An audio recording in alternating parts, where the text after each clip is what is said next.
तो गाइज आज की इस वीडियो में मैं आपको 80+ new Instagram trending Gemini stylish prompt देने वाला हूं। अगर आप बिना स्किप करे वीडियो को लास्ट तक देख लेते हो तो आपको बहुत स्टाइलिश प्रॉम्प्ट मिलेगा। अगर आप एक भी स्टाइलिश प्रॉम्प्ट को मिस नहीं करना चाहते हो तो इस वीडियो को लास्ट तक देखना। वीडियो के लास्ट में जेमिनी से फोटो बनाने का सही तरीका बताया हूँ। अगर आपको फोटो बनाने का सही तरीका नहीं पता तो उस पार्ट को जरूर देखना। अगर आप चैनल पर पहली बार आए हो तो चैनल को सब्सक्राइब कर लो, क्योंकि इस चैनल पर ऐसी वीडियो मिलती रहेगी।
तो गाइस सबसे पहले जेमिनी ऐप को ओपन करेंगे।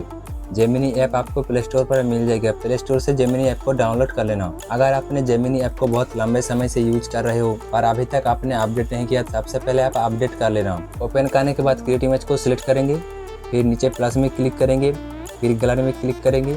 अब यहाँ पर आपने एक फ़ोटो को सिलेक्ट कर लेना है। तो मैं मेरा एक फ़ोटो को सिलेक्ट कर लेता हूँ। सिंपली सिलेक्ट कर लेंगे। फोटो सिलेक्ट करने के बाद आप नीचे सिंपली प्रॉम्प्ट को पेस्ट कर देंगे। प्रॉम्प्ट को पेस्ट करके सिंपली शेयर वाले बटन पे क्लिक कर देंगे। आप कुछ ही सेकंड में फोटो बन के आ जाएगा, तो थोड़ा वेट करते हैं। तो गाइस देख ही पा रहे हो कितना मस्त फोटो बन के आ चुका है। आप फोटो को सेव करने के लिए फोटो में क्लिक करेंगे, फिर नीचे सेव आइकन में क्लिक करके फोटो को अपने फोन में सेव कर लेंगे। इसी तरह से आप बहुत आसानी से स्टाइलिश फोटो बना सकते हो। बस सिंपली प्रॉम्प्ट को कॉपी करो और जेमिनी एआई में आके फोटो बनाओ। अगर आप और भी स्टाइलिश प्रॉम्प्ट चाहते हो तो ये 2 वीडियो को आप देख सकते हो।